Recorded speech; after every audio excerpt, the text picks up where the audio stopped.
Good morning, students. In our last classes, I taught you about the noun. Today, I am going to tell you something about verbs.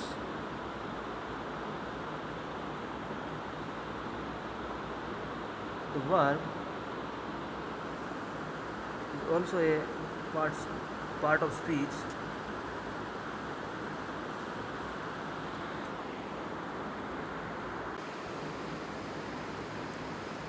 Verbs are the action words in a sentence that describe what the subject is doing.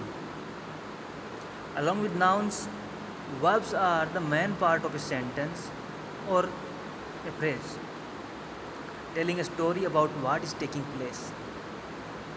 Students, in fact, without a verb, full thoughts cannot be properly conveyed. And even the simplest sentences, such as Ashok sings, rather dances, we have to use the verb. Without any verb, there cannot be any sentence.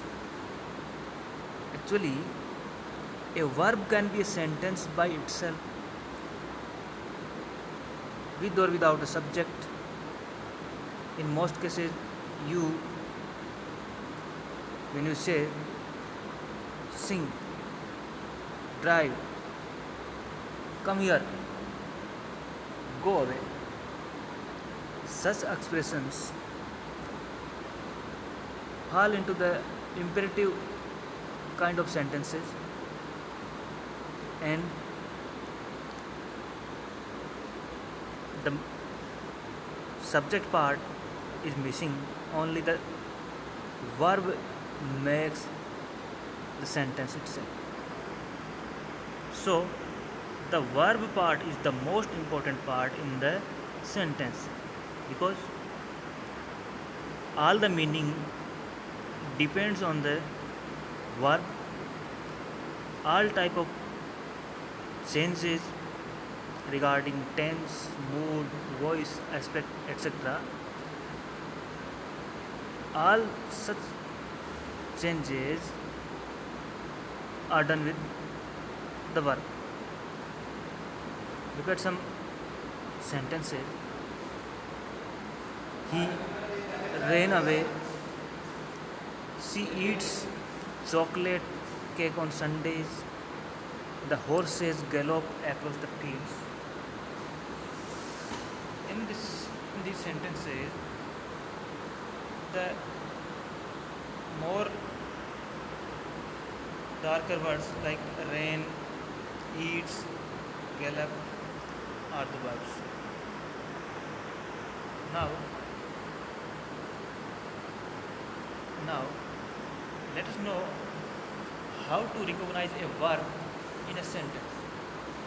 As you can see from the examples above, one clue to help you recognize a verb is its location compared to the subject.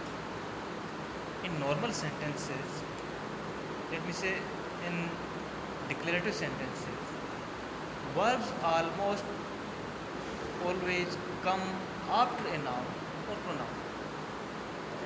These nouns and pronouns are referred to as the subject. Now, let us categorize the verbs.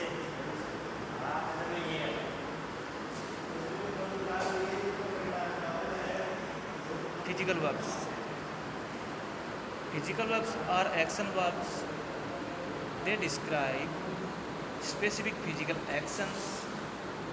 If you can create a motion with your body or use a tool to complete an action, the word you use to describe it is most likely a physical verb.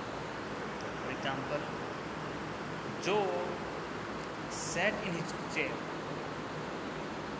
The dog breathes quickly. Should we vote in the election? all these three sentences, said, breathes, wore, these three words are physical verbs. Even when the action isn't very active, if the action is done by the body or a tool, consider it a physical verb. Now look at the mental verbs.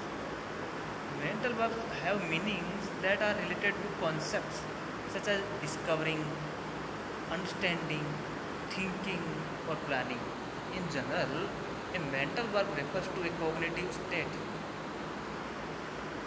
For example, I know the answer. She recognized me from across the room.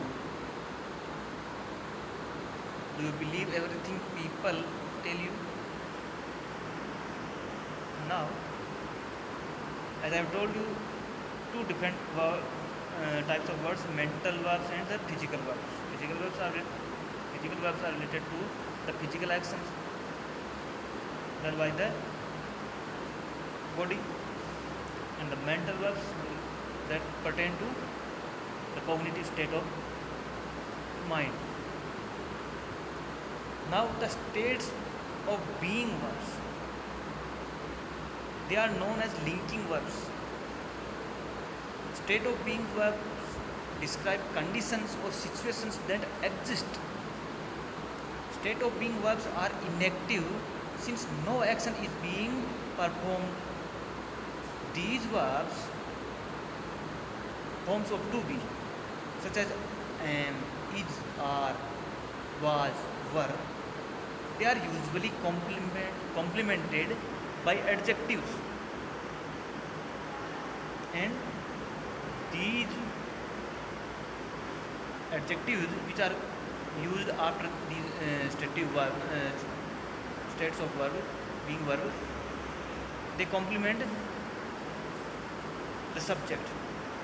Examples: I am a student. We are circus performers. Please is quiet. Dear students,